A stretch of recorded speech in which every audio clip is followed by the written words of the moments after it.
I know there'll be more people joining us, but I really don't want to delay the start because there's just so much that we have to talk about together.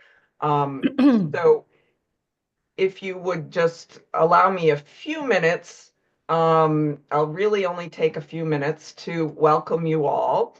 And for those of you who don't know me, my name's Theo Spanos Dunphy, and I'm the president and an executive director of Global Citizen Circle. And for those of you who don't know Global Citizen Circle, I'm going to let you in on a little secret. Today marks the exact day, 51 years ago, that the Circle held its very first discussion program. And guess what the topic was then? America's future after the turbulent 60s. Sounds eerily familiar, huh? Well, despite all the incredible achievements of movements for change that followed those turbulent 1960s, we find ourselves facing turbulent times again, as many of the gains made over the past 5 decades are being rolled back and are horribly impacting not just America's future, but the world's future. But one thing we've learned over the decades is that no matter the fears and challenges we may face, the best way forward is together. Coming together across the differences of race, religion, gender, sexual orientation, economic status, geography, and opinion to openly and honestly discuss the ways in which we can connect and work together for the common good has always been at the heart of Global Citizen Circle's mission. And now, more than ever, we need these kinds of conversations that break down silos and barriers and open the way for building transformational alliances. We need to show ourselves and the world that we can care for one another and truly make a difference. Today's discussion leaders, George Kinder, Marguerite Mariama, and Jose Galvez Contreras, each have a unique story, but a common ethos of care and an abiding faith in the power of community. I'm not going to go into detail introducing each of them because you can read their incredible bios in the participants list that we sent. But I will introduce them by sharing how each of them happened to be here with us today. I'll start with Marguerite, who serves as a global ambassador to GCC and whose recent words about leading with love and not allowing fear to take hold were the actual inspiration for this circle today. Every time Marguerite speaks, I feel more optimistic and held by her embrace of humanity. Then, at a subsequent meeting of our program committee, which incidentally, both Marguerite and Jose serve on, Jose shared with us his own feelings about life right now as an immigrant Latino man living in New York City and working in a field that is under attack. His voice is one we must listen to as he speaks passionately about justice. And last but not least, I'm delighted to introduce George, who is the relative newcomer to the circle, but who, in our very first meeting just a few short weeks ago, spoke to us about hope, imagination, and vision. We knew right then and there that he had to be part of this circle. So I'm really, really pleased and I'm excited for Marguerite, Jose, and George to get us started in this conversation. And before I pass over the mic to George to get things going, I do have a few housekeeping items that I want to share. As many of you already know, circles are meant to be interactive, and so we purposefully allow plenty of time for questions and comments. While the formal part of the program ends at 1 p.m. Eastern Time, we'll be staying on for a bit longer to continue the discussion for any of those who'd like to and are able to stay longer. And at any time during the circle, if you have a question, a comment, or a resource that you'd like to share, please add it to the chat. When the opening conversation has finished, George will open up the discussion to you and will call on you to unmute yourself, tell us where you're joining us from, and ask your question or make a brief comment. I have a feeling there's going to be a lot of folks who will want to share.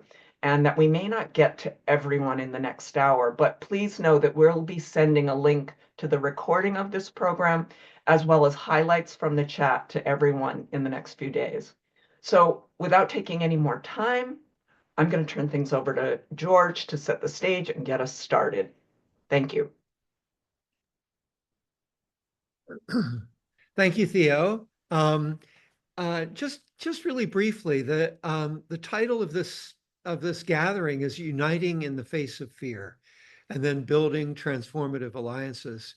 We're going to start just a bit with that fear piece, because who among us has not felt kind of the shivers of fear periodically over the last few weeks, if not over the last number of years?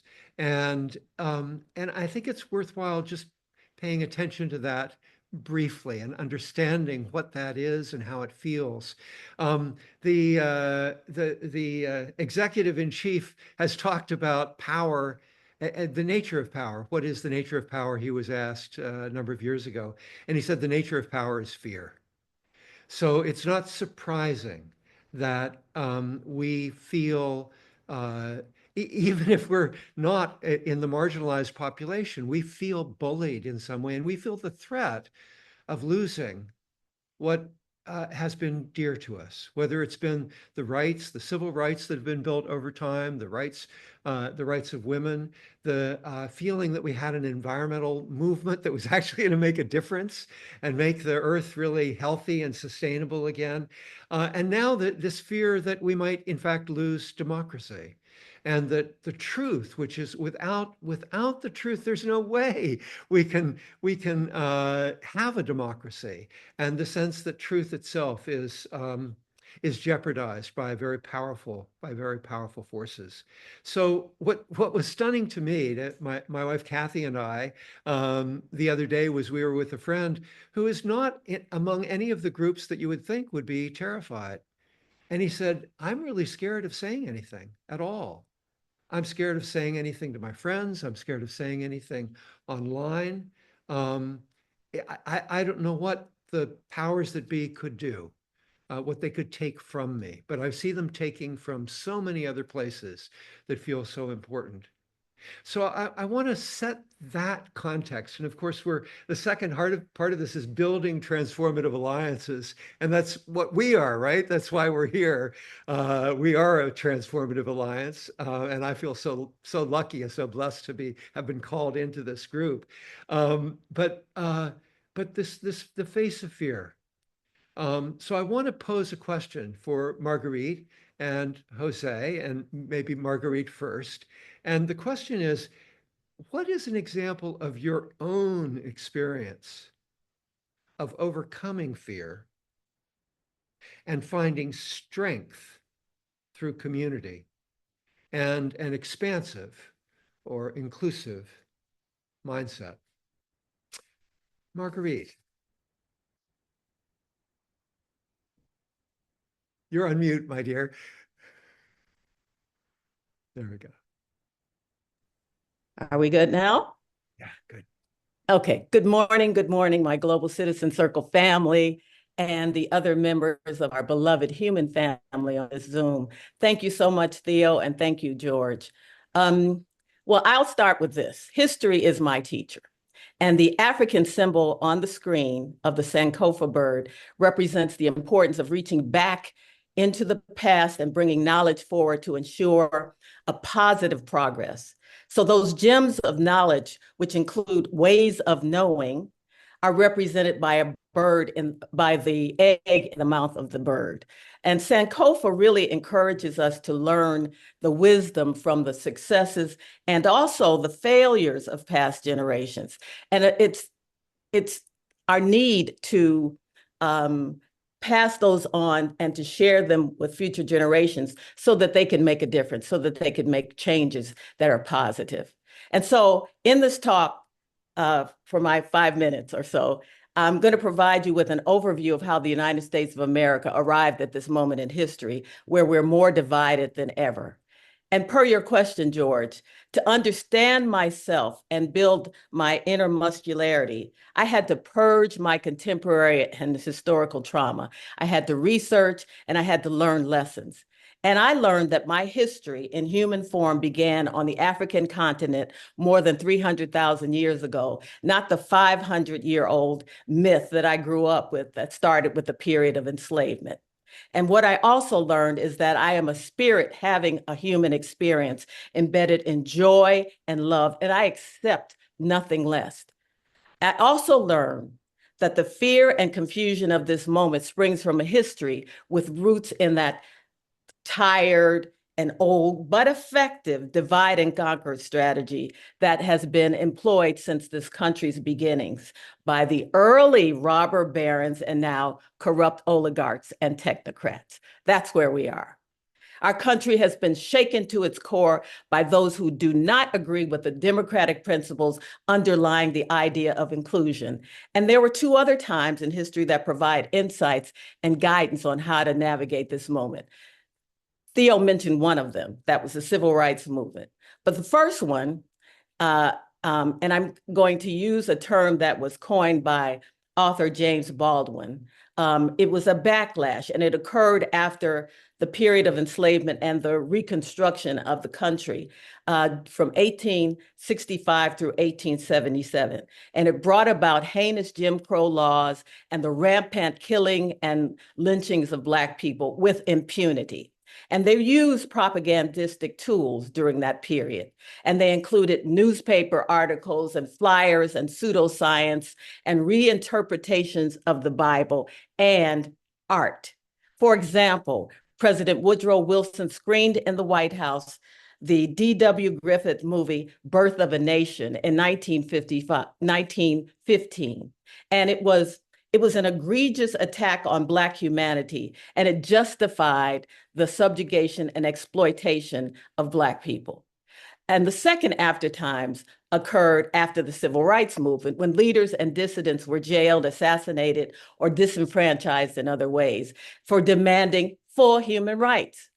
I grew up during that period. I grew up during the 50s and 60s, and I experienced firsthand the shift in this country after the signing of the 64 Civil Rights Bill. Before that policy was enacted, though, one of the nonviolent dissidents who helped usher in the political and social shift in this country, Dr. Martin Luther King Jr., with whom I marched in Chicago in 1966, along with 30,000 other people, penned a letter from the Birmingham jail. And and he was incarcerated simply for staging a peaceful protest. I'm going to read an excerpt from that letter. The Negro's great stumbling block in his stride toward freedom is not the white citizen counselor or the Ku Klux Klanner, but the white moderate who is more devoted to order than to justice, who prefers a negative peace, which is the absence of tension, to a positive peace, which is the presence of justice. So the propagandistic tools used during that second after times were expanded, and they included Blaxploitation movies, music, TV, justification for, again, the continued exploitation and oppression and marginalization of Black people. There were church bombings and assassinations of leaders, including Dr. Martin Luther King Jr. During the 60s, we Black artists and Black power advocates, hippies, flower children, anti-war activists forged a bond, and we built coalitions. And that period was short-lived, and many of the leaders of these movements were assassinated. And like today, others were lured into submission, or they were bought off, or they sold out. But those hard-fought, precious lessons are perfectly aligned with this moment. And so now we're living in the third after times, post the election of America's first Black president. But this time, revenge and the dismantling of the pillars of democracy are already impacting all people of color. But the big difference is that those who never imagined a time when their white skin would not save them are also being adversely impacted. And they're scared. the propagandistic tools are much more prolific now, and they include movies and music and social media outlets, the demonization of DEI, woke, CRT, Black Lives Matter, and make no mistake, these acronyms and names are code for the N word. And once again, they're used to justify, to disenfranchise, and to commit acts of brutality and to erase history. But here's the solution. We tackle the hard conversations using the arts as a gateway to tell our stories, which create bridges that lead to nourishing relationships that will empower our coalition building. We employ consciousness raising activities. We share resources and connections that aid our opposition strategies. So it empowers us because we're working as a team, as an alliance. And in my upcoming book, A Shared Humanity, a 60s artivist memoir and guide to transforming ourselves and our world, I talk about our divine essence, which is pure love, a reflection of our creator, who the world over is known by many, many names. And love is the source of our ultimate power. It's the highest vibration, and it is light-filled. Fear, its opposite, is intertwined with darkness. And I do not subscribe to the head of this country's characterization as fear as a way of moving forward. It is not, because fear is scarcity, fear is greed, fear is anxiety, fear is toxic competition, it's hate, it's envy, it's jealousy, it's violence, it's bigotry, it's racism, it's sexism, it's all of that. But love, on the other hand, is kindness, it's joy, it's abundance, it's prosperity, it's balance, it's order, it's justice, it's beauty, it's creativity, it's expansiveness, it's compassion, and many, many other characteristics that lift us up and empower us and make us feel good about ourselves and therefore one another. And we are all unique, divine expressions of love. And there's no room for the elements associated with fear in the love realm, because love expands and fear contracts. Humanity will either expand into the promises of love and light or devolve into fear. And we've got to get fired up about this, folks, because we're at a moment of convergence, and we can be the architects of a beautiful version of our experience as spirits having this wonderful human expression. And in this love realm, the biases that cripple our hearts and close our minds are replaced with a recognition and an acceptance of our shared humanity that's centered in divine love. But in order to get there, we have to commit to learning the history that brought us to the brink of autocracy. To paraphrase Dr. King, we either learn to live as brothers and sisters, I would add, or we perish as fools. When we stand in solidarity, we have the power to evolve into our highest version, and together, our lights become beacons for transforming our world. And our survival depends on this.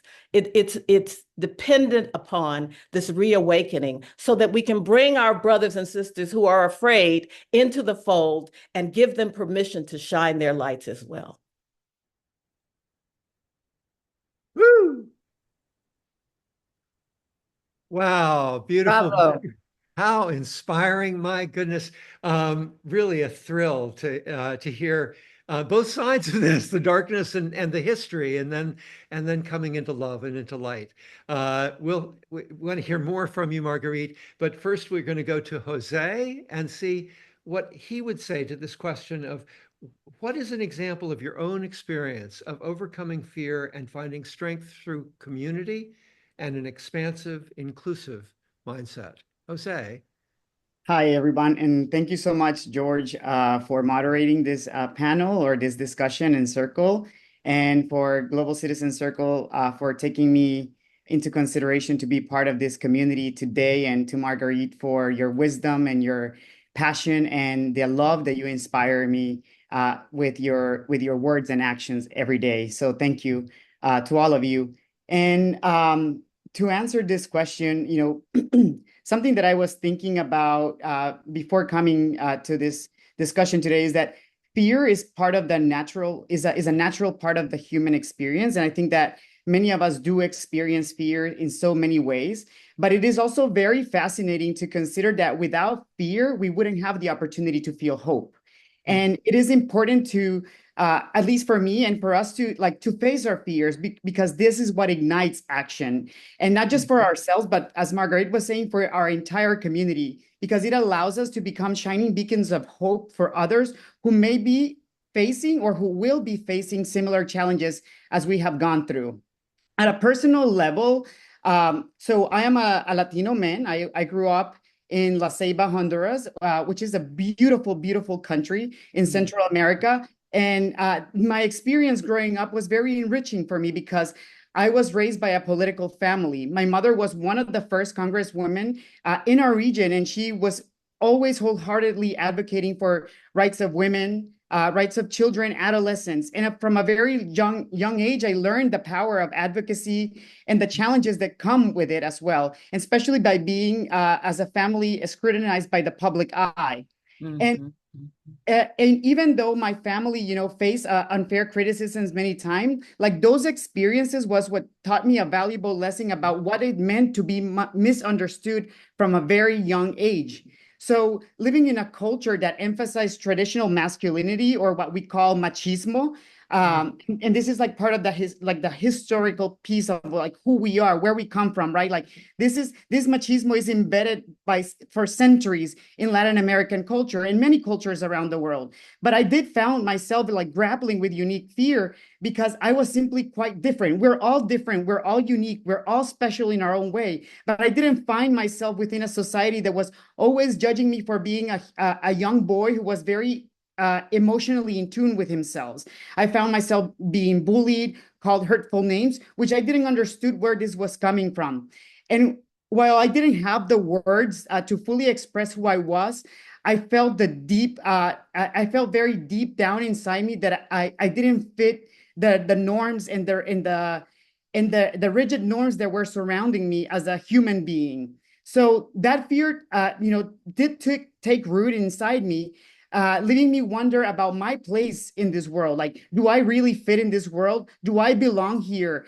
And however, like that same fear was what I was able to transform into a driving force, which really motivated me to focus on my academics and find pathways outside of my limitations. Like, where is this going to take me? So this journey was what eventually brought me to the beautiful landscape of Vermont, which is so dear in my heart and is my home away from home as I see Vermont. And I discovered there my passion for the environment and environmental advocacy and what thinking about Honduras, that beautiful green place, meant, and how my culture and the traditions were actually not far off of what people are trying to go back to the land movement, to understand that actually if we become one with the earth and we understand that we are one in togetherness, we can have a beautiful lifestyle. So in Vermont, I learned all of these passions, and this is what I was able to discover as one of the goals that I have in my life, to like really stand out for environmental action and to make sure that we protect the nature, because nature is not here to serve us. Nature will continue past human race. So it is for us to embrace nature for nature itself, and for us to be nature itself as well. But also, like moving to Vermont, I also had to embrace a new type of lifestyle. I was now an immigrant in the United States. So this is a whole new set of challenges that I had to confront as a human being.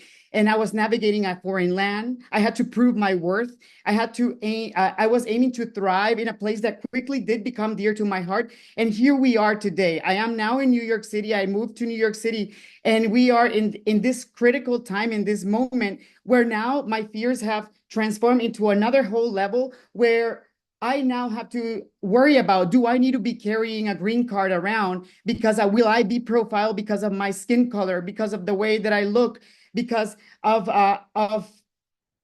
somebody may stop me in the street. And then there's the other added fear. What happens if I lose this green card? Do I have to be carrying this paper and then at the expense of losing it and then having to prove that I am quote unquote legal here? Because I don't believe that humans are illegal. We are humans. There shouldn't be borders. When we think about monarch butterflies, they travel from Mexico all the way through Canada to all around the world. They follow the milkweed. So we need to protect that milkweed, right? When we think about birds, they don't look about what side of the border I am at. So we need to understand that diversity is what makes us strong. Diversity is what makes us unique. And with diversity, we can have critical thinking and we can share experiences to make our world a better place. So this brings me to today, right? So throughout this journey, I have found that my sense of community is what has been my rock. And I have been able to connect with wonderful individuals, including all of the people who are here today, mentors, friends, fellow advocates who have supported me and believed in me all of the way. I haven't gotten where I'm at today alone. I have to have people there in every step in the way who truly see me for who I am, who are just and are not just for what society expects of me. So I have learned that nurturing an inclusive mindset means creating space not just for myself, but also for others. Whether it is in the LGBTQ advocacy, because I do identify as a gay man, and that's something that I always struggle with. Like having society told me, you are not supposed to be this way. So internalized homophobia was ignited. It was something that was internalized in me. But now I don't have to no longer stand by that, by that norm that was told that I shouldn't be one way or another. By my environmental justice advocacy work or by my immigrants' right work, I have discovered that we come together, fear loses its power, just like Marguerite was saying. So facing fear isn't a one-time challenge. It is an ongoing journey throughout the human race. So every time I confront fear, I am inspired by those who embrace their identity and I embrace my identity, and also who uplift my voice and that I can uplift their voices, and where we can together celebrate our true self, our humanity, because we are human beings at the end of the day with feelings, with emotions, and with a sense of self. And this is what supports my confidence to keep moving forward. I could not do this alone, as I said, and I am incredibly grateful for all of the angels, all of the wonderful people who have stood by me throughout my life and who have proved that love can triumph over fear, because together we are far greater than the forces that want to instill fear, and there should be no limits to the hope that we can spread together. So thank you. Wow, Jose, thank you so much. Oh my, uh, what what uh, what an incredible talk you just gave us of your lived experience of this. Really beautiful, man. And so thank you both. I'm going to share a little bit, just shift a bit to where I'm coming from and how I got here in a way. And but I'm just shivering from Jose and Marguerite right in this moment. So thank you. I, I'm I've always thought of myself. I mean, I'm known in the world in one way, but I've always thought of myself always as a poet and as a Buddhist teacher. But most people have thought of me as a financial advisor and who challenged the focus of financial advice all in 30 countries to focus instead of on the money, to focus on the people and the people that they were working with and on their most profound and most meaningful aspirations so that they could live a life and contribute to the world in a phenomenal way. So that whole world is called life planning. So that was how I was thought of.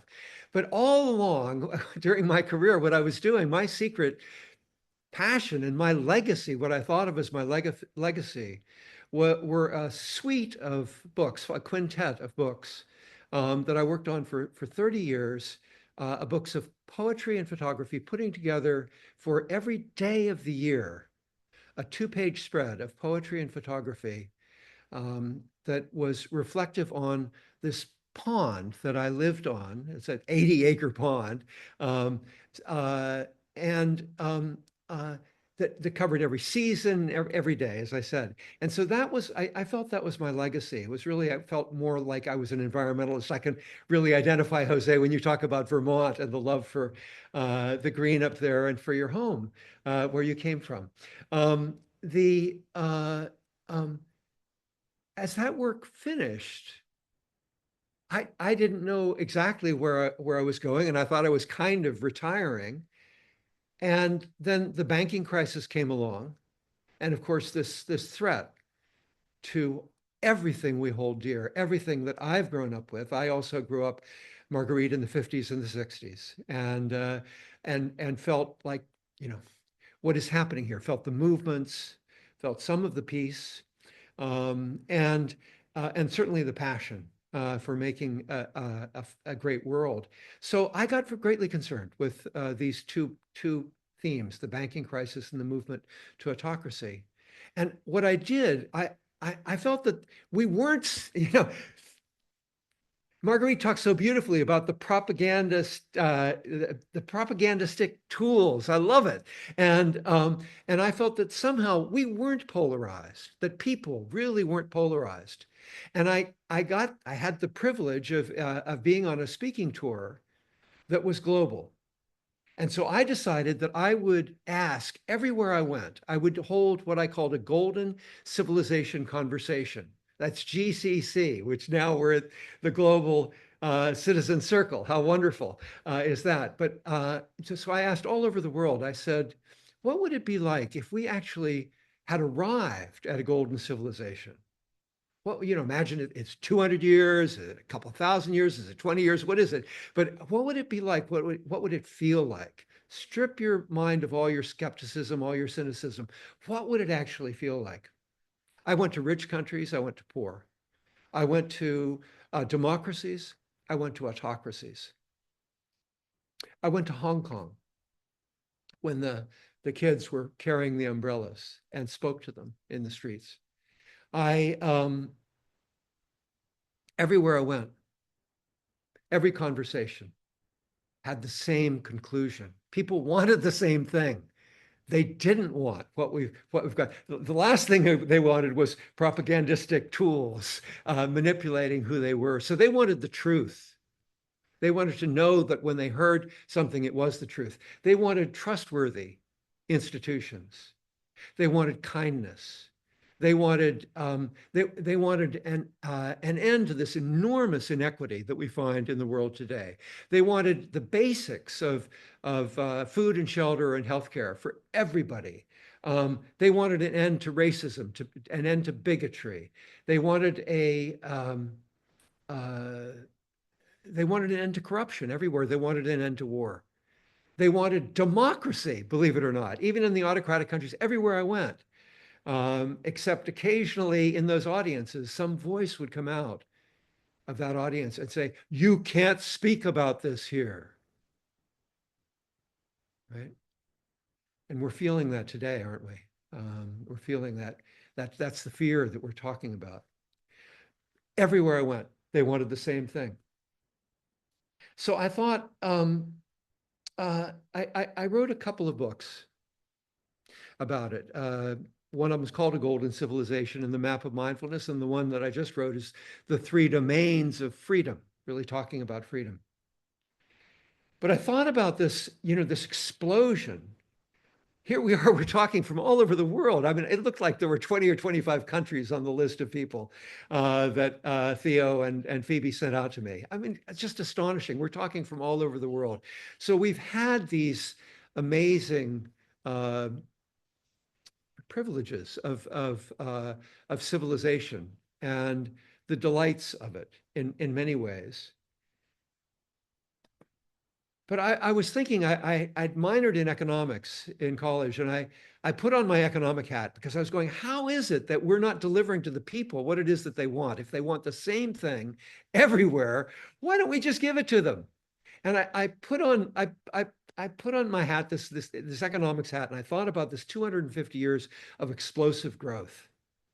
And I thought with the competition that is part of that theory, that thesis, that by competing we deliver more and more extraordinary things. I thought, well, if that was really was the best system, then wouldn't that competition have created at the top of every hierarchy of power and filtering all the way down the very best of humanity? After 250 years, wouldn't we find at the top of every hierarchy of power and going all the way through it, our wisdom and our compassion? And yet we look and we have trouble finding it anywhere except in each other occasionally, certainly not in the great institutions that we have. And so I thought, well, there has to be, that means there has to be actually a very simple solution to this. We tend to go off and we get this from the propagandistic tools. We get, well, it's all on us. It's our greed and our, and our arrogance, whatever it is. And we think, well, we've got to make ourselves better people. And surely that's one of the things that we're all about, isn't it? That's one of the things we try to do.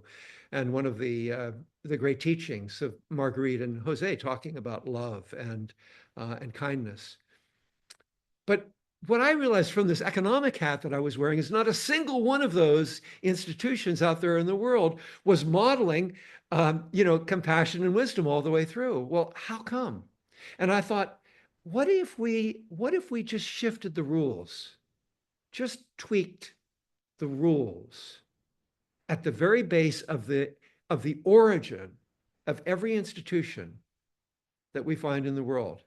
Could we tweak it in a very small way that would change everything? What if we insisted that that when we got a corporation got incorporated, when a government got formed, that its primary function was to be humane and to be trustworthy in everything that it did? And I thought, wow, if all the institutions did it, it would certainly make it easier for all of us, wouldn't it? To not fall into the greed or the fear or whatever it is. Wouldn't it be incredible? So what I've done is I've put together a single sentence proposal for legislation. I'd like to see it happen all over the world. And I'm going to read it to you so you get it really straight on. And then I'm going to ask Jose and Marguerite some of their thoughts. So so here's the sentence. A proposed legislation for all institutions whenever they get formed. A fiduciary standard of obligation is required for all institutions, corporate, nonprofit, and governmental, to place the interests of all stakeholders of truth, of humanity, democracy, and the living planet that sustains us first, above their own self-interest. What would the world be like? A fiduciary is a term of art. It comes from law, but it also comes from Latin. It comes from way, way back, a couple thousand years ago. It means trustworthy. It means a standard of caring toward others. And I thought, if that was required, what would it be like? So I've been doing kitchen table conversations where Kathy and I gathered our daughters at the kitchen table, our kitchen table here, and with their friends. And we asked them, not, how would it happen? Because we can all put on our cynical or skeptical hats and go, oh, you can never do that. And what would we have to do? I said, let's get the vision really strong. So we understand this is who we are. Civilization is who we are as a people. It is who we are as humanity. This is who we are. Is what we're seeing what we want for humanity? And so we asked the kids, we said, they're kids, they're young adults, 20 years old now, just turned 21, in fact. And we asked them, what would it be like if every institution that you encountered in your life was humane and trustworthy in everything that they did? And of course, they were stunned by that. Of course, they started to get skeptical. And then I said, no, what's the vision? What would it feel like? What would it feel like inside of you? What would be the difference? And the most stunning response I got was from one of the young women was, well, I guess I might consider then having children. And I realized how dystopian a world we've brought our kids into. So I want to touch, and I want to ask you all in a way, what would it be like if you lived in this world where every institution was trustworthy all the time? But I want to turn the conversation back to Marguerite and Jose and ask them, I mean, certainly that question is a wonderful one to consider, but also, what would it, what would it be like if what is this ending of self-concern? When we think beyond our own self-interest, can we think more effectively and act in ways that foster and promote unity? Is that helpful for that? So let me toss the ball back to maybe Marguerite first, and then we'll go to Jose, and then we'll move toward open questions and comments. Whoa, that's a big question. But I think we have to remember that we don't see ourselves as equals. So our self-interests are limited by by limiting self-beliefs about who we are and our hierarchy, our human hierarchy. So we have to begin by seeing ourselves as equals, and our unity rests on an understanding of an embrace of our equality as spirits having this human experience. So I would suggest that we, as an artist, I'm going to always defer to art as a vehicle for bringing us together as a human family. And art is a vehicle that connects us to the light of our shared humanity. And so we're moving from the information age to the age of conception, which is a term that was coined by writer Daniel Pink in the book A Whole New Mind. And we'll have a deeper understanding from one another because it's integral to our survival. In other words, we'll have a balance because we'll have a balance between the hemisphere of the left brain and the hemisphere of the right brain. That's how we find balance. Right now, we're kind of leaning toward the left, that linear sort of transactional mindset. So in the new age, the left brain and right brain sensibilities will give us that balance. And there's an example of this that's already taking place, right? There's this notion of STEAM that has now become STEM, which the letter A stands for arts. And it really implies that the right brain concepts, the new age or the right brain sensibilities, which includes characteristics that are described by Pink as empathy and design and symphony and play, meaning and purpose and story, will have sway and help balance out that transactional mindset, right? So that we have these two, the humanistic side, the right side, and the left side coming together to bring us into balance.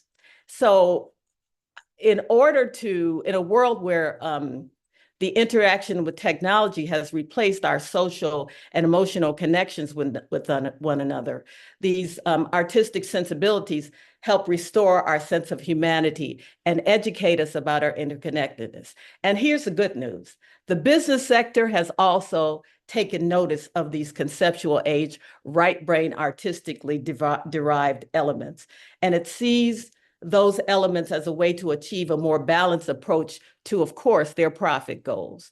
They understand that innovation requires diverse thinking, and those business leaders are leaning into valuing differences and creating opportunities for the expression of all kinds of experiences. It lifts the genius of their employees, so that they embrace a diverse expertise formed from those disparate lived experiences and backgrounds and cultures and diverse points of view, to create cultures where people can do their best work, where they can bring their entire selves to the project, to the team. And those teams then become innovative, because they're drawing from different aspects of experiences and worldviews. And it helps to leverage a diversity of those geniuses to bring the evolution of the organization to a place where they are making more money. And so I think we're at the precipice of making a huge change here, but we can't allow fear to truncate our progress, because as Jose said, there's diversity in nature, right? Nature is diverse, and so are we as a human species, and we get to embrace that. And businesses are understanding that embracing that diversity is a way to innovate. Yeah. Beautiful, beautiful. Thank you, Marguerite. And I'm getting word here that we need to move toward questions, but I want to hear from Jose first. So, Jose, if you can share something in this regard, and then we'll move right to questions. Sure. Thank you so much again. And I'll keep it brief. But I do want to share that I believe that fiduciary obligation standards do go beyond traditional duties and responsibilities. And it's about, being accountable to the set of principles that we genuinely prioritize, the well-being of everyone over personal gain. So for me, like, this entails embracing practices in business and governments and governance that, that look at the interests of all stakeholders, which includes people, community, the environment, and society as a whole. And this admirable concept is what, keeps us committed to those values that you're speaking about, right? Which is truth, humanity, democracy, and care for our planet. So as a personal experience in the work that I do academically, I am studying I'm studying organizations that are helping connect grassroots movements to policymakers, and how they create a synergy to advance concepts of energy, democracy, and a just transition. So for me, like, understanding the work that these intermediary groups, nonprofit groups are doing, shows that progress on how we can get the marginalized communities, the environment, and the wider public to be prioritized over corporate or individual interests. So I firmly believe that concepts like energy democracy initiatives that these groups are demonstrating can serve to the commitment of a greater good. Like, when we democratize the way that our energy system works, then we are able to, have people have a decision and be part of the decision-making table on how we are producing electricity, who governs that electricity, how that electricity is being distributed, and how we are accessing that electricity, and at what cost, and what are the burdens. Because it is very different for someone who has an earning power that is higher to be able to pay for that electricity than someone that may have a lower earning power to pay for that electricity, which could serve for a week's worth of a meal for their family. So we have to understand the way that energy is being democratized. So that's the work that I'm doing, understanding how these nonprofits are actually achieving that just transitions towards energy democracy, and how do they embrace this idea of fiduciary obligation standards that that we are speaking about. So when we recognize that our actions, really touch the lives of many around us, we start to build that sense of togetherness in the decision making, and like allowing people to have a say in a seat at the table. So we have to always put the community first, and we have to always know that to move away from, again, the divisive thinking, the self-centered behaviors that sometimes do create those risks of us, being polarized. And this sense of unity is what really shapes the policies for a better future that we can embrace, like climate climate justice, environmental justice, and to address the social inequalities that as human race, we have been experiencing for centuries now. So that's that's a bottom line of my response. Love it, Jose. Beautiful, beautiful. And thank you so much for that. Very inspiring. I feel like a brother. And I do want to get at least a question or two in. And I understand that Julian Powell has a question, and I wonder if you could unmute yourself and tell us what you think. Oh, thank you, George, and what an amazing hour we're having. The question I put in the chat, and I'm really drawn to the theme of the whole, all of us, sense of the whole, left hand, right hand, all of that. My question was really about trust and Mm, in alliances and what you three might advise us about what we really need to do to build trust across boundaries at a very personal level. You know, Mm, what mhm. three turn to do that? Whether we call it trust or fiduciary or whatever. That would be my question. But there are going to be other questions, George. So don't just go with mine on that. But wonderful, wonderful, Julian. Thank you very much. This whole issue of trust being really central. And let's see. I understand that Stanley Thomas has a comment or a question. And Stanley, Yeah, would you mute yourself? And yeah, thank yeah, you. sure. Thank you, George. Hi, everyone. My name is Stanley, calling in from Nairobi, Kenya. And my question is, about being resilient in this time because a little background of my case is, so I've been to the US before twice, both in 2023 and 2024 for things along the lines of leadership and conferences. And I was to go back for the same programs again this year during summer, and my visa got rejected twice. And Mm, so, and again, at the same time, I got accepted for one of the grad schools I applied for, Tufts Fletcher School of Law and Diplomacy. And so it's more of kind of like me being worried and kind of like trying to figure out how to stay resilient. Me having my visa being rejected for a course that is, around advocacy and leadership and something that I've done before in the United States. And now me kind of like trying to figure out how it's going to be different when I'll be applying for my student visa along the same lines of like advocacy and change. So how can I stay resilient in this times of, fear? Mm, mm. Wow, Stanley, I hope that we've been able to support you in some way in terms of that resilience. So important. And I feel that we have one more time for perhaps one more question or comment, and then we need to summarize. But please stay on afterwards. And I think resilience is really important for all of us, as is trust. Alexandra at let's say the Hurricane Institute. Sorry, I don't know if It's hi. Hi. It's the Urca Institute in Brazil. So sorry. And I've been just thinking a lot about how our perspectives have become so disconnected that we don't see the same things when we're using the same words. And so what Mm, happens when our values are so fractured that there are no longer societal values, that there is no longer communication? And how do we build that back up? How can we start with common values, I guess? yeah.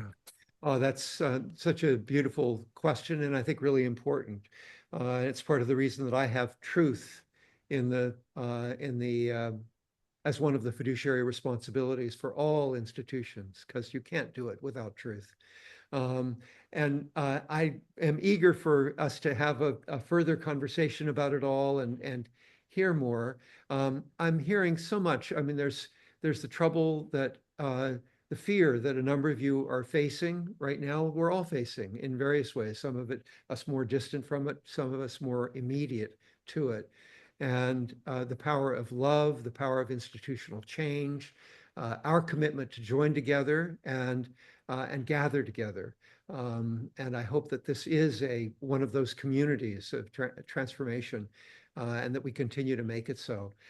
Theo, I think you want to have a few words here at the end to close and to move transitionally to the next part of the conversation.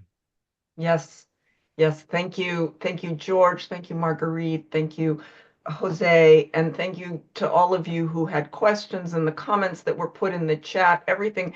It's really very uplifting. And I know that we don't have in the formal part of the program have time to answer the many wonderful questions that you've posed. So I do want to encourage you, those of you who are able to stay with us and we can talk about some of those things. If you can't stay with us any longer because you have work obligations or other things, no problem. Please feel free to step away, and we appreciate so much your being here. I would love to just invite those of you who can to stay with us.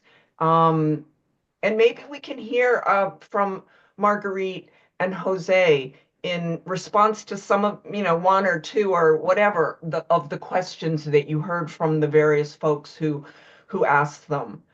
So I'm just going to turn it over. We can put the screen on everybody.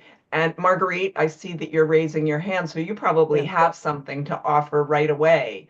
And I Yeah. think we can just do it. Yeah, great. Thanks. Yeah, I just want to address the fear that I'm hearing in those questions. I think in order to have the level of communication that we need to have with one another, we've got to come together in honesty and open communication. Because yes, it's true that some of the language that we use is contextualized differently based upon our cultures, right? But if we come together with an open heart and open minds, we can then have those conversations that help to dispel some of the myths we have about one another so that we can create the bridge of love that I'm talking about. That bridge of love is not, and I'm not the only one saying it, please.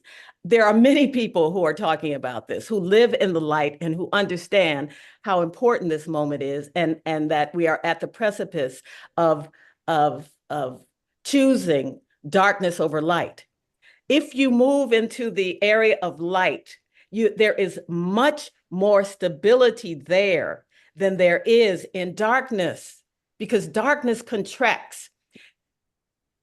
Darkness contracts and fear expands to be more inclusive. And those conversations that we need to have are conversations that will empower all of us, not just the segment, but all of us. But we have to come to those conversations with open minds and open hearts.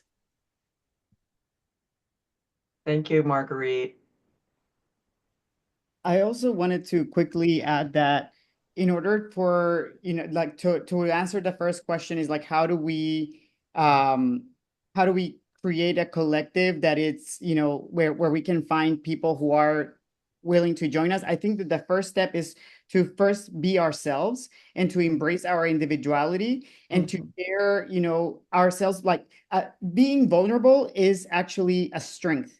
And I think that people are more afraid of being vulnerable because there's this fear of being judged. But when we are vulnerable, we're opening up a whole new level of connection with another human being by allowing them to identify with our emotions, with who we are spiritually, and then we can connect at that level to actually create something together. And that's how action really starts. I also do believe that there are more of us and less of those that want to create fear. So when we start talking to each other, we will realize that despite our skin colors, our race, our genders, our religion, we are more alike than we think. And when we start talking to each other, we can actually create that change because there is that connection, which is living in this world and having the human experience. We're all vessels of something greater than ourselves. That's what I believe, that something within me is actually greater than me. And I'm just a vessel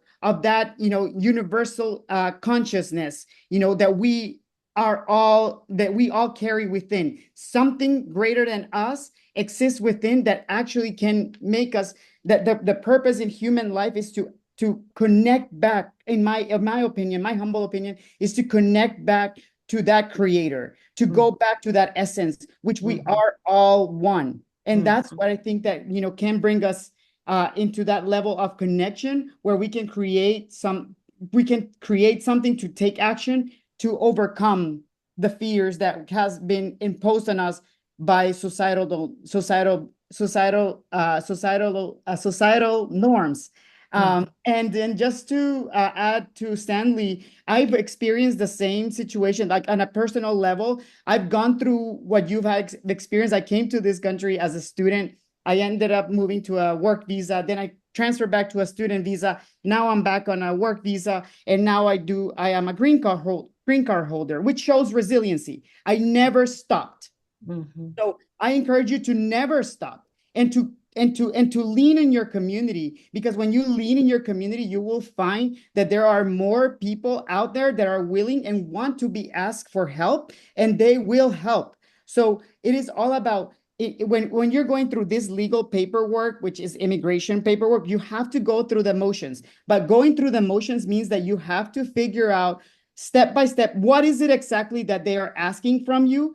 And what is it that you need to deliver in order to show on paper that you can officially come here? So there may have been like a gap in what you presented to the embassy and how they determined their decision. When you talk about this type of work, unfortunately, you just have to give them exactly and no more than what they ask and no less. So I am happy to talk to you on a side on that, but I know you can do it. I just want to add one more thing to what you were saying, Jose. It's perfect. The vulnerability that you showed in talking about this, Stanley, at sharing your story, ignited something in Jose so that he could share something that he experienced as well that was very similar. So our stories are what bring us together, right? To connect ourselves, to find empathy in those stories, to learn that we're not that different. We really are not, but stories are important in that regard.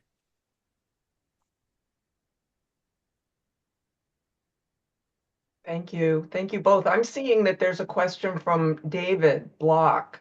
David, I think you've said a few things in the chat, and I don't know if you want to come off mute and speak to us. I have, and George, I don't know if you're ready for the obstacle phase or if we're still in vision. And if we're in vision, I can hold the obstacles.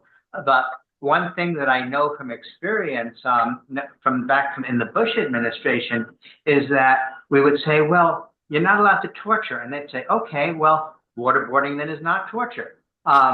And Musk can say, well, what I'm doing is fiduciary, when it's exactly the opposite of fiduciary, because I'm looking to, so our words will become co-opted. And, William Morris wrote something, Murray Bookchin put in the preface of his Ecology of Freedom that I wrote way up on top, which is, I'll scroll up to find it, which is that men, I'll find it, I have it in the book here in front of me, that why I have this in my office, it's another story. Men, he wrote, it says in the 17th century that men fight and lose the battle. And the thing they fought for comes about in spite of their defeat. And when it comes, turns out not to be what they meant. And other men have to fight for what they meant under another name.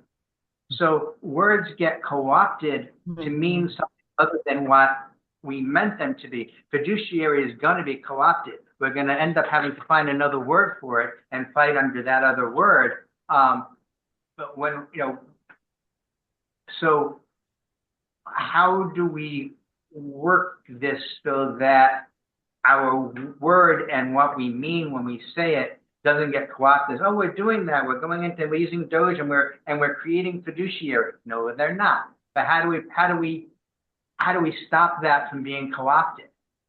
So there are a number of things, David, and what a wonderful question. Really good, and good to have the skepticism out there and address it. One of the reasons that I put the single sentence together was to keep it so simple that people could respond from different cultures, which they are, all over the world, and that it would speak to them because we've got humanity and truth and the planet and democracy in there, which were the values that I heard mostly in all those conversations I had. But the truth is, yeah, those propagandistic tools are going to come at us fast and furious. We've seen one challenge for humanity after another. We had, civil rights, the environment, the now propaganda, the loss of democracy. We're now looking at AI. We're coming out, and then after that, there's these molecules that are mirror molecules that could destroy us all. So science is taking us faster and faster. We're moving faster and faster.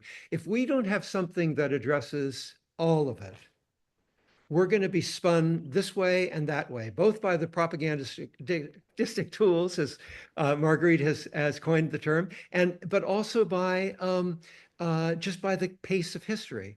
So we need something simple that addresses at a systemic level the institutions. And then to your question about all that propaganda coming at us in terms of fiduciary, sure, we will see that. One of the things that I learned in the world and the change that I made in the financial world was that we discovered that if a client who is holding themselves back from, and this is addressed to the resilience question that was asked just a minute ago by Stanley, a client who is holding themselves back from doing something remarkable with their life. We saw client after client, everybody was holding themselves back from one thing or another. And we found that if we listened to what their real dream was, what was most profound for them, what was meaningful, what would light their fire, and we just held it in front of them and said, you can have this. We can help you make this. Or you can have the world that you have right now. You got your choice. What are you going to do? David, I've never seen anybody choose the world they have right now. Every single person has chosen that dream, that aspiration of freedom. And that's kind of the nature of us as human beings, is to move toward freedom. So what we need for that, to counter those powerful propaganda tools, is to spread the vision in a very simple way that can be grasped by everybody, and keep asking the question, not what's going to, what about this or that or the other that's stopping us, but what would it be like to live in a world where every institution that you encountered was completely trustworthy toward you, was humane in their response, and just keep going back to the really simple question and build a grassroots movement. Politics helps, but the politics of the side that we might be on is also controlled by billionaires a lot. So it's got to be grassroots. It's got to be work with all of us together, as Jose was talking about a minute ago. Let's all come together and make a difference. And I'm seeing that I don't know how to pronounce your name, Sodi? Yes? It's Sudi. And thank you all so much for this unbelievably inspirational conversation. I feel like what David said and what you just brought up and what Margarita said and what Hosea said have all been about why it's so incredibly important to have an organization like the Global Citizen Circle, right? And why DEI is so incredibly important. Because the reality is that language and conversations and words evolve, right? And as we engage more in conversations that are difficult, we can have a more common global language that can allow us to unite. And the whole premise of what GCC does and what, frankly, DEI was meant to do was to allow us to kind of share our common pain and worry and common language and stories and worries, so that what we can do is kind of get beyond all of the external ways that we've been kept apart and start thinking about how we are unified and how we are a one world that is worried about all the same things with the same enemies, by the way, with the same kind of global power hungry few that pit us against each other really well, so that we think we are so different. And that's where white supremacy comes from, right? Where these things evolved based on our inability to communicate about our experiences beyond our cultural divide. And so I really hope that, and yeah, shameless plug here, I'm a board member, but I really hope that everyone takes a moment and supports organizations like GCC that really, at the most divisive moments in my lifetime, in my 54 years, brings people from all over the world literally together to have these conversations in a respectful, kind, loving, healing way. So please, please, please support the GCC and continue to engage in these dialogues, because God, that was like a prayer for me today. So thank you. Thank you all.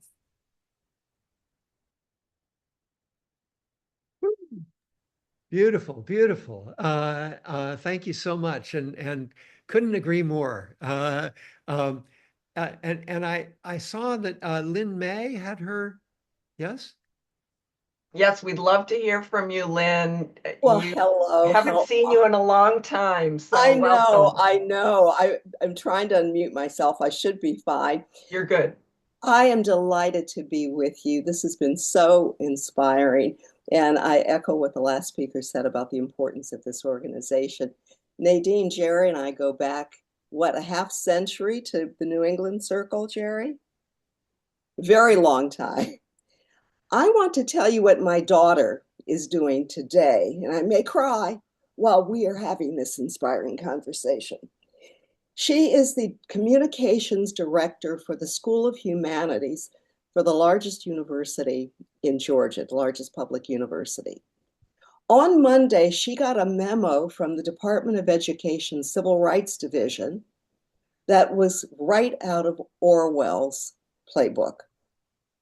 It instructed her and everybody else in every university, and I don't know whether it is across the country to public universities, I don't know, that they had until Friday to scrub their websites, take them down, remove all references to DEI.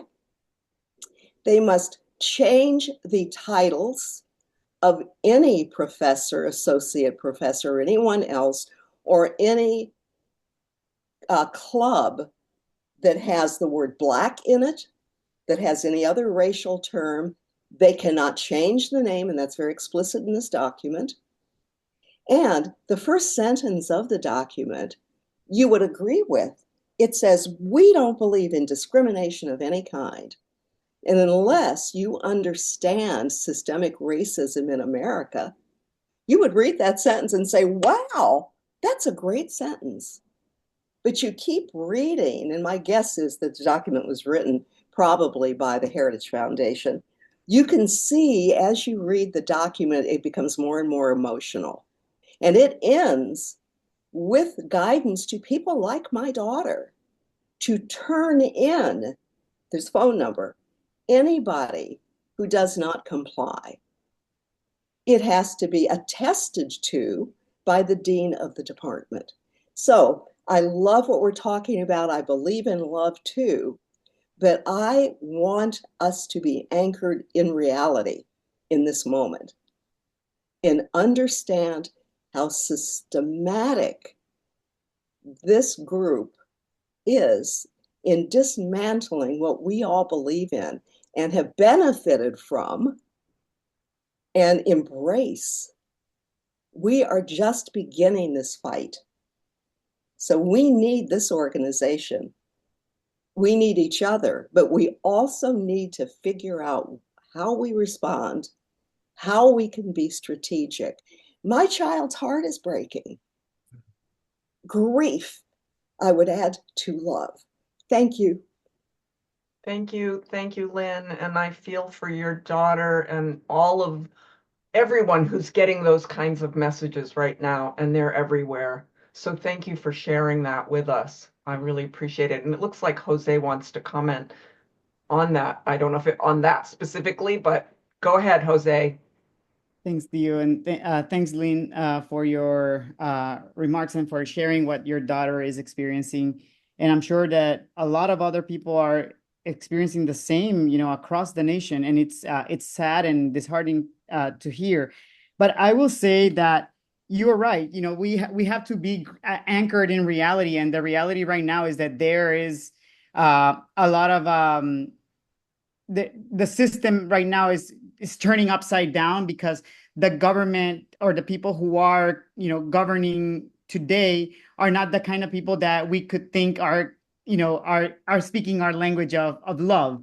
So the way that I feel that we can take action as a group here and as fellow citizens is to get involved in the political arena, to become more active. When we do take action politically, we can create that change. We have leaders within our communities that can stand up and can represent us, and be the voice for all of us.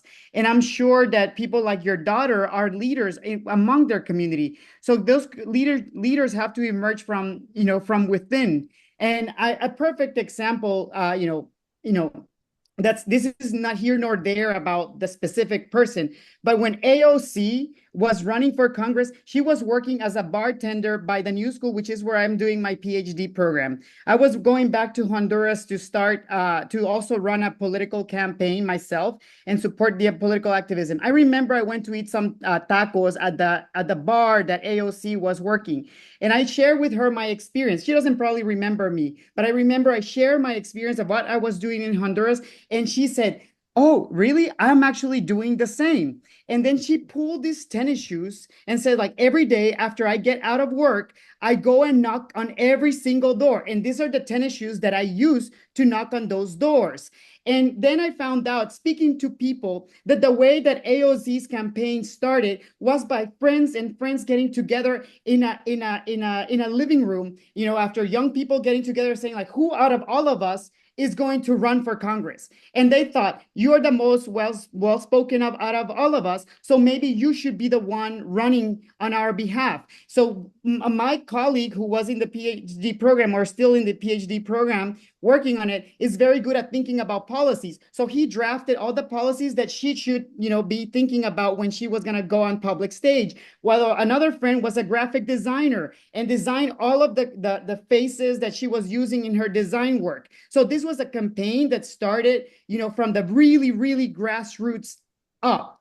And AOC, when she actually ran for Congress, she was running for to be representative of Queens, but she won the Bronx. So people wanted her to be the representative in a county that she did not even run for. So this is to share is that we need to get involved politically. We need to find the leaders that are going to represent us. And we need to also, take that action, knock on doors, so we can create that change that we really want to see. Because the reason with this election right now is not because there were not more of us. People were just disenchanted by the system and didn't show up to vote. There were 81 million people that voted for President Biden, and out of those 81 million people, 5 million people did not show up to vote. And it's not the fault of Vice President Kamala Harris, because she was an excellent candidate. The situation was that the messaging didn't get across the way that we wanted it to get across. So this is our time and our chance to not allow this to happen again, when we unite and take the action that needs to be taken. Exactly. I'd like to just add to that. Thank you, Jose. That was passionately said. Yeah. And we have to remember, getting back to those tools, those political tools, that 4.77 million Black and brown and young votes from Black and brown and young people were purged. They were suppressed. So in truth, we did not really lose. And as Jose was saying, our numbers are a lot larger than their numbers. We have just been, as he said, disenchanted. The other thing is, I would suggest that reality and love are not mutually exclusive, Lynn. I think we can have and understand the reality that we're faced with and find solutions and tools through loving embrace and storytelling and coalition building to offset the reality that we're facing. And that's exactly what Jose was saying. We have to lead with love so that we are open to receiving the messages in our stories that are very, very similar, because within the framework of those stories are the tools that we need to address that reality that we have to work through, right?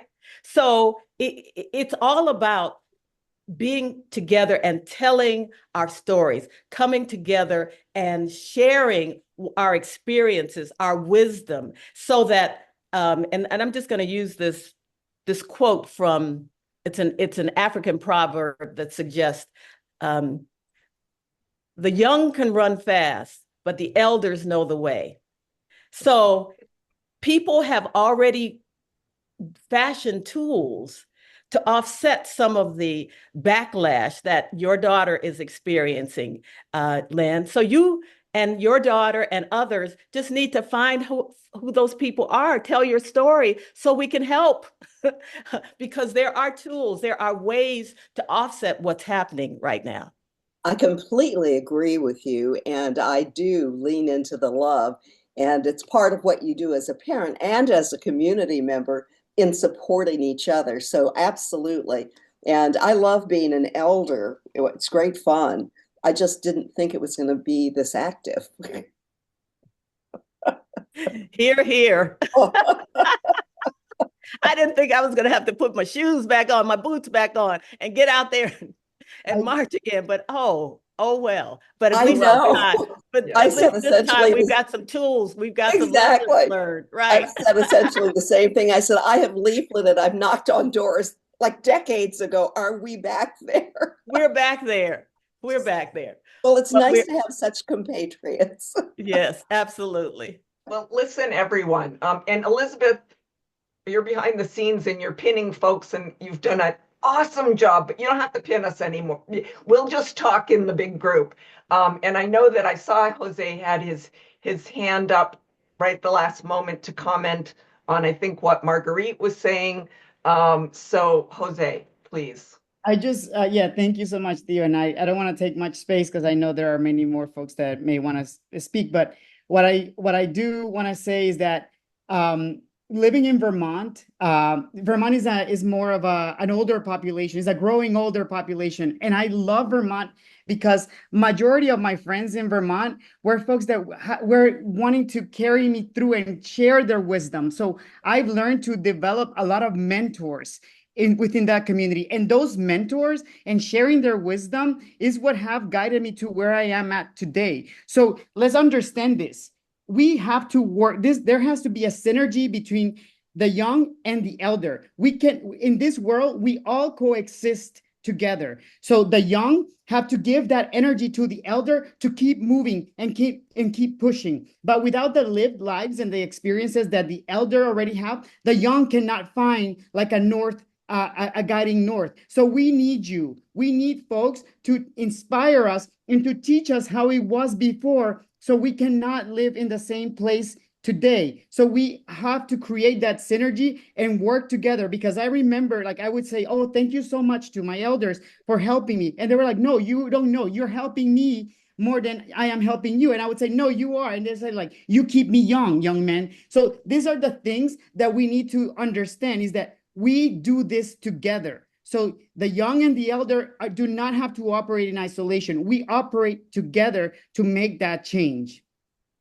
Can I just piggyback that real quick? Wow. Can Yeah. can I just say, like, right now, the brown and black and LGBT community are targets, have been, but more than ever with this administration, and more than ever do we need white allies to stand up and be co-conspirators and actually speak out when they see something, because it's really easy when we're landing at a place of privilege, or when we don't have to deal with it anymore or whatever, to forget about some of the issues maybe that we saw more directly when we were younger. But I think now more than ever, the apathy, the kind of complacency, this idea that, oh, this too shall pass, but on whose backs will it pass? We need to be hyper aware, and we need to speak up. And I think it really bothers me when I'm on social media and I see people talk about how this is, like, I'm usually a moderate, but now I feel like I need, as if being kind of tempered in conversations about injustice is somehow the superior way to be. I really think we need to get away from this, this like worry about hurting people's feelings and start calling people out. So that's what I'm going to say. Thank you, Sudi. And thank you. Wow, this has just been incredible. And we should have just made the circle from the beginning and said it was going to be an hour and a half. But so many of you have stayed, and I'm so glad. I'm so glad to have been a part of being able to hear the questions and the comments and the answers of all of you for the last, half hour. I am cognizant of the time, however, and I think probably we've taken a lot of time, and I do want to say that, again, my thank yous to everyone, especially Jose, Marguerite, and George, for your participation in this. This has been a really, I knew it was going to be a special circle. I knew that right from the start. And I'm just really grateful for all of you. I do want to say too that we will be sending again the resource booklet, and we'll add more resources to that as we look at them, some of them that were posted in the chat, and we'll add that. And of course, that's not a comprehensive list. It's a list to, if you're looking to get active. I think most of you are all active anyway, so you probably don't need that. But there's some different organizations that you might want to check out and see if you want to join their forces, if you want to support them. So I encourage you all to do that. But let me just thank you one more time and wish you well today, tomorrow, and all of your days. Thank you, everyone. Thank you, Theo. Thank you, Phoebe, for making all of this happen. Thank you all. Thanks. Bye, everyone. Bye, George. Thank you so much. Jose, Marguerite. Thank you so much. Love you guys. Thank you, You're everyone. awesome. Thank you for This your ancient energy. hippie is going out there again. Right. You're not by yourself, ancient I hippie. know. I'm so glad. Gives me something to stay young for and take care. Absolutely. Absolutely. And just stand there in love, not with a pitchfork, but just saying, anybody standing behind my back that's littler than I am, you're not going to get to. That's right. Absolutely. Someone mentioned in the chat the boycott on the 28th. Yes. Yeah. So we've got to really adhere to that. Yeah. To make our statement. Yeah. Thank you, everybody. That was Please Edwina keep Davis. Please All keep right. connected. Keep All right. connected. Keep Stay centered connected. in love, everyone. Stay centered in love, because that's where our power is. The highest vibration. You're here. Okay, I'm going to cut you all off. Sorry, but I'm going to end the meeting. Okay. Bye.